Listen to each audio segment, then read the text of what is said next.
சாய் பக்தர்கள் அனைவருக்கும் அன்பான வணக்கங்கள். சம்பூர்ண ஸ்ரீ ஸ்ரீபாத ஸ்ரீ வல்லப சரிதாமிர்தம் 51வது அத்தியாயம்.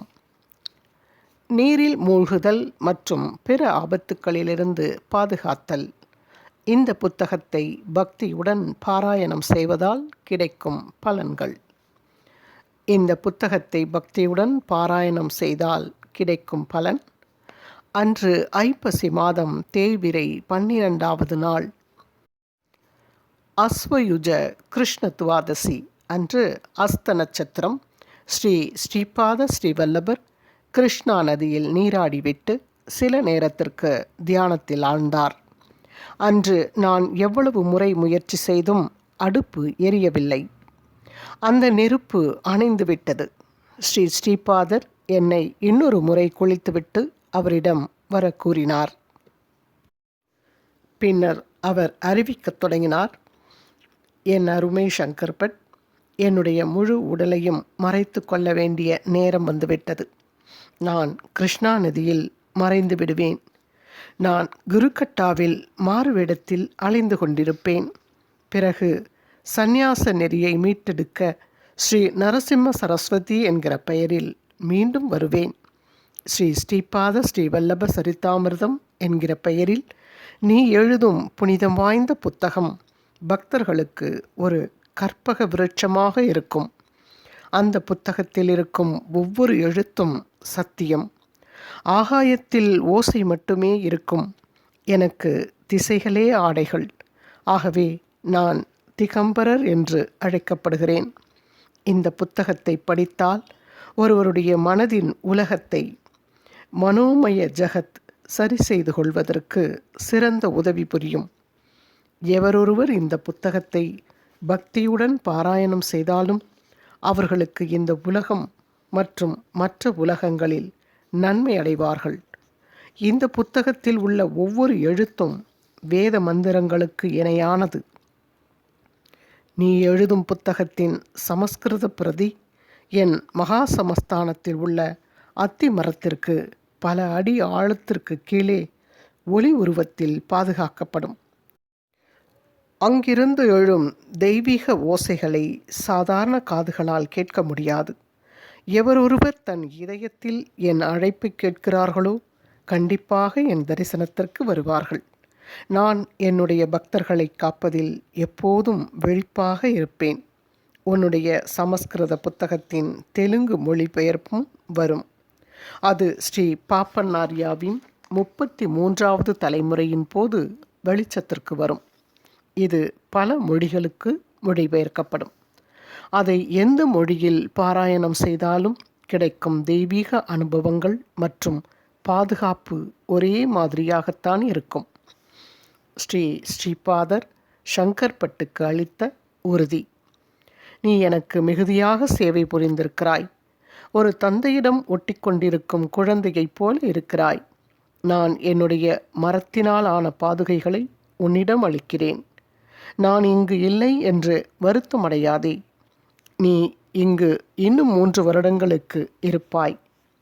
இந்த 3 வருடங்களும் நான் உனக்கு ஒளி ரூபமாக தரிசனமளிப்பேன்.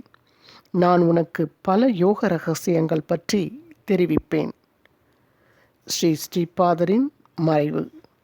3 வருடங்களுக்கு பின்னர் ஐப்பசி மாதம் தேய்பிறை 12வது நாள் அன்று என் பாதுகைகளின் முன்னிலையில் நீ எழுதிய ஸ்ரீபாத ஸ்ரீ வல்லப சரிதாமிர்தத்தை பாராயணம் செய். அன்று என்னை தரிசிக்க வருபவர்கள் மிகவும் பாக்கியசாலிகள்.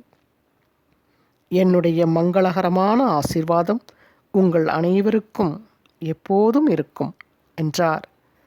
மிக உயர்ந்த கடவுளான ஸ்ரீபாத ஸ்ரீவல்லபர் இவ்வாறு உறுதி அளித்துவிட்டு கிருஷ்ணா நதியில் இறங்கி மறைந்து போனார். நான் அந்த மரப்பாதுகைகளை என் நெஞ்சோடு அணைத்து கொண்டு தன் தாயை இழந்த சிறு பிள்ளை போல தேம்பி தேம்பி அழுதேன். பின்னர் மயக்கமடைந்தேன். நான் கண்விழித்த பின்னர் கிருஷ்ணா நதியில் நீராடிவிட்டு தியானத்தில் ஆழ்ந்தேன். ஸ்ரீபாத ஸ்ரீவல்லபர் தன் பிரகாசமான ஒளி வடிவத்தில் என் மனக்கண்ணில் காட்சியளித்தார். வெற்றி வெற்றி ஸ்ரீ ஸ்ரீபாத ஸ்ரீ வல்லபருக்கு வெற்றி. இத்துடன் 51வது அத்தியாயம் நிறைவு பெறுகிறது. மீண்டும் இறுதி அத்தியாயங்களான 52 மற்றும் 53வது அத்தியாயங்களை இப்போது பார்க்கலாம். அத்தியாயம் 52 சங்கர் பட் அவர்களின் யோக அனுபவங்கள். ஸ்ரீ ஸ்ரீபாதரின் தெய்வீக தரிசனம். தினமும் 3 வருடங்களுக்கு நள்ளிரவில் எனக்கு ஸ்ரீ ஸ்ரீபாத ஸ்ரீ வல்லபரின் தெய்வீக ஒளி உருவத்தின் தரிசனம் கிடைத்தது. நான் என்னுடைய யோக அனுபவங்களை தனி புத்தகமாக எழுதினேன். இமயமலையிலிருந்து ஒரு யோகி வந்து அந்த புத்தகத்தை கொண்டு சென்று விட்டார்.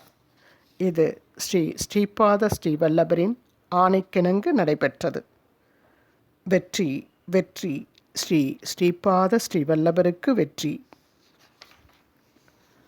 அத்தியாயம் 53 ஸ்ரீ ஸ்ரீபாத ஸ்ரீ வல்லப சரிதாமிர்தம் பீதிகாபுரத்தை வந்தடையும் வழி. ஸ்ரீ ஸ்ரீபாத ஸ்ரீ வல்லப சரிதாமிர்தத்தின் சிறப்பம்சங்கள். நான் இயற்றிய ஸ்ரீ ஸ்ரீபாத ஸ்ரீ வல்லப சரிதாமிர்தம் அவருடைய தாய்மாமாவின் வீட்டில் சில காலங்களுக்கு இருக்கும். பின்னர் அது தெலுங்கில் மொழிபெயர்க்கப்படும். தெலுங்கு மொழிபெயர்ப்பு முடிவடைந்த பின்னர் நான் எழுதிய சமஸ்கிருத பிரதி மறைந்துவிடும். கந்தர்வர்கள் அதை ஸ்ரீ ஸ்ரீபாதர் பிறந்த இடத்தில் உள்ள பூமிக்கு பல அடி ஆழத்திற்கு கீழே வைத்து விடுவார்கள். அங்கு சித்த யோகிகளால் பாராயணம் செய்யப்படும். நான் எழுதிய சரிதாமிர்தத்தை ஸ்ரீ ஸ்ரீபாதரின் தெய்வீக பாதுகைகளின் முன்னிலையில் பாராயணம் செய்தேன். 5 அங்கு வந்தனர். அவர்கள் மிகவும் மகிழ்ச்சி அடைந்தனர். நான் ஒரு பண்டிதன் இல்லை. ஆகவே எந்த அத்தியாயத்தை படித்தால் என்ன பலன் கிடைக்கும் என்பதை என்னால் கூற முடியாது.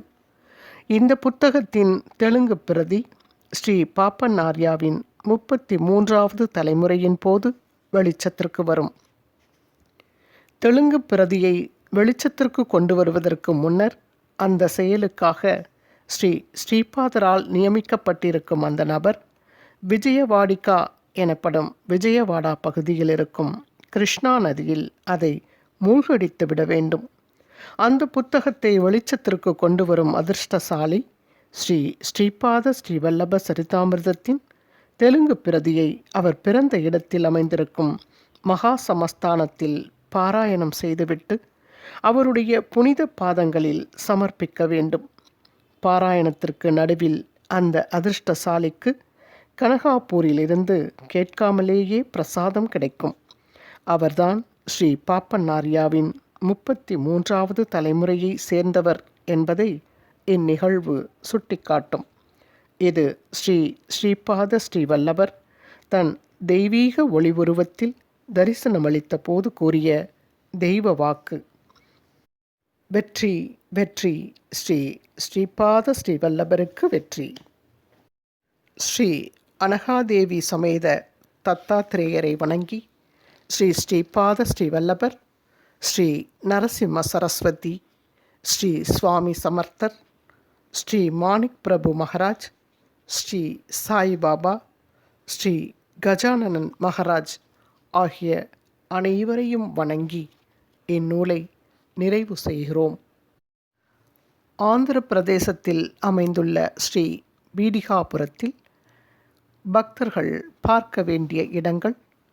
பாதகயா கஷேத்திரம் என்று அழைக்கப்படும் ஸ்ரீ குக்குடேஸ்வரர் கோவில், ஸ்ரீ குந்தி மாதவ சுவாமி கோவில், ஸ்ரீ ஸ்ரீபாத ஸ்ரீ வல்லப சமஸ்தானம், ஸ்ரீ கோபால் பாபா ஆசிரம். க்ஷேத்திர ஸ்ரீ பீதாபுரம் அடையும் வழி. சென்னையிலிருந்து ரயில் மார்க்கமாக பீதாபுரம் அடையலாம். சென்னையிலிருந்து விஜயவாடா அல்லது காக்கிநாடா அடைந்து அங்கிருந்தும் பீதாபுரம் அடையலாம். தத்தக்ஷேத்திரம் ஸ்ரீ க்ஷேத்திர கனகாப்பூர். ஸ்ரீ தத்தாத்ரேயரின் 2வது கலியுக அவதாரமான ஸ்ரீ நரசிம்ம சரஸ்வதி சுவாமிகளின் தபோஸ்தான க்ஷேத்திரம். இங்கு ஸ்ரீ நரசிம்ம சரஸ்வதி சுவாமிகளின் நிர்குண பாதுகை ஸ்தாபிக்கப்பட்டுள்ளது. இந்த இடம் நிர்குண மடம் என்றும் அழைக்கப்படுகிறது. இங்கு ஸ்ரீ நரசிம்ம சரஸ்வதி சுவாமிகள் திரிமூர்த்தி ஸ்வரூப ஸ்ரீ தத்தாத்ரேயராக அருள் புரிகின்றார். இன்றும் சுவாமிகள் குப்தமாக சூட்சும ரூபத்தில் பக்தர்களின் நியாயமான வேண்டுதல்களையும் கோரிக்கைகளையும் நிறைவேற்றி அருள் பாலிக்கின்றார். இங்குள்ள அஷ்ட தீர்த்தங்கள் மிகவும் பிரசித்தி பெற்றவை. இந்த அஷ்ட தீர்த்தங்களில் நீராடுவது பக்தர்களின் காமியங்களை நிறைவேற்றுவதோடு முக்தியையும் அளிக்கின்றது. இங்குள்ள